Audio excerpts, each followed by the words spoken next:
Hello everybody, 36 weeks pregnant tomorrow, so I don't know whether this will be my 35-week diary or my 36-week. This is the state of affairs with the bump. It is huge. I went for a sort of late scan last week, a presentation scan, and I went privately because I couldn't get one on the NHS. I went to see the consultant about the whole VBAC situation, and he sort of scanned for like 2 minutes just to see which way the head was, and then sort of went, it's not a big baby. And it really irritated me because I know that I'm carrying really big, and I know that the midwife also sort of said, yeah, and the fact that I had a £9.11 baby last time. So anyway, at the private scan, I just spent an hour doing measurements and stuff like that. And I know it's not completely accurate, but she measured and measured and measured again. The baby was like 97th percentile for something or other.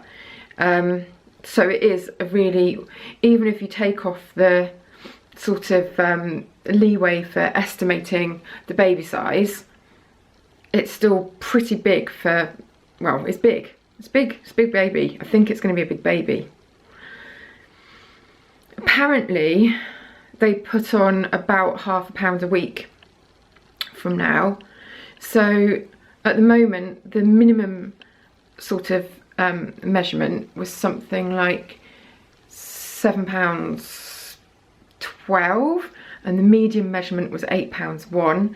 So if we went for the medium measurement and it gains another £2 or more, it's going to be a complete heifer. I don't know why I'm telling you this actually. There was a point to this. Oh yeah, so the reason that I went for this scan was because I'm still stressing about the whole VBAC thing. Basically, I think that I made my mind up from the beginning, but the more that I read about things, the more there are different arguments for each side of the story about the whole elective C-section versus vaginal birth after C-section. And I suppose what it's whittled down to in the end is I just don't feel confident that if I have a vaginal birth, it will go the way I want it to go. That sounds really stupid because nobody can tell which way a birth's going to go. But I suppose what I'm trying to say is I feel that the odds against it not having any kind of intervention are stacked against me. A, because I carried a massive baby last time and same could happen again. Some people argue that size of baby doesn't make a difference, but a lot of the people that I've spoken to professionally say that they think that it does. Also the fact that I have to be continuously monitored, so it's not like that whole natural birth thing that they set you up for where, you know, you can breathe and allow your labour to progress as it wants to progress. That sort of won't be so much of an option because they're a bit more cagey about things if you've had a previous C-section. So I sort of think that just things are stacked against me, success-wise. And also, added to that, the hospital have a 50% success rate for VBAC. So 50% of women end up having an emergency C-section anyway, even after they've done trial of labour. And for me, I sort of think, do I want the trauma of that and then wondering whether the baby's okay, having a complete panic attack, you know, just having an awful time, and then ending up having to have a C-section anyway? To me, that just sounds really counterproductive. So I don't know. It's a really difficult one, and hundreds of people have written in on my website and left their comments and their stories, which has been amazing. But ultimately, I think that it's sort of down to me. So that's what's basically dominated my pregnancy since about week 25. I've been really seriously sort of thinking about it almost every day. It's become a bit obsessive actually, which isn't healthy. And then I speak to people who don't think about stuff as much as me, I suppose, and they're just like, oh, for God's sake, if you're leaning towards C-section, just have the C-section, you know, you've done it before, the recovery was okay, what are you fussing about? But I think deep down I feel like I shouldn't have one unless I really deserve it or something. that makes any sense. So if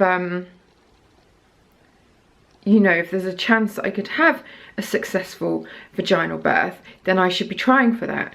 And that's what was playing on my head, because I'm sort of a perfectionist and I like to do things properly.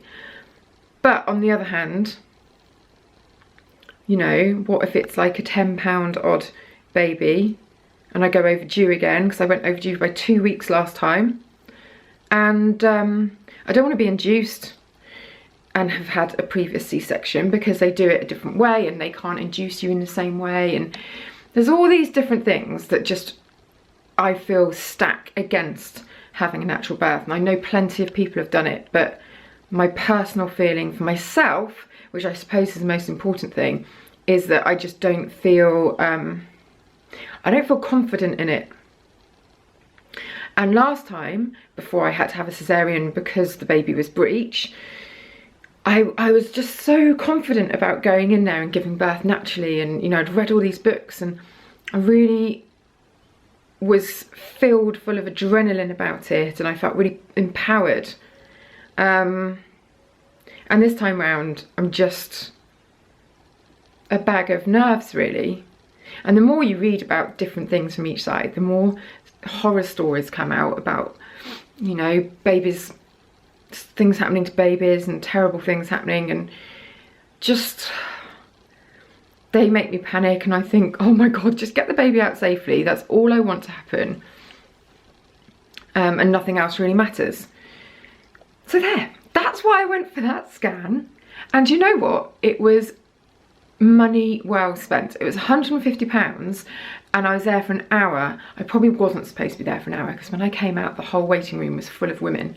And there's only one, it's like a private, she's a private obstetrician, and I think it's only her that works out of this doctor's office, whatever you'd call it, private place. What else has been happening? The bump is really giving me quite a lot of jip. Oh look, you can't even see the whole bump. Look, can you see where it goes down underneath? Can you see? I don't know. It's really quite big. And when we've been going for walks, really quite short walks, I've been getting pains down the side and then pains into my bladder, and oh, didn't have that last time, I don't think.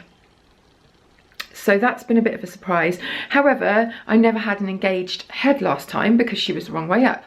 So I'm really feeling it. The head's actually engaged now, and I'm really feeling it in my bladder and sort of need the loo all the time, and that's not very comfy. But no other symptoms that I haven't moaned about before, I don't think. I've got proper baby brain as well. I'm trying to get motivated to do some work, but I just can't.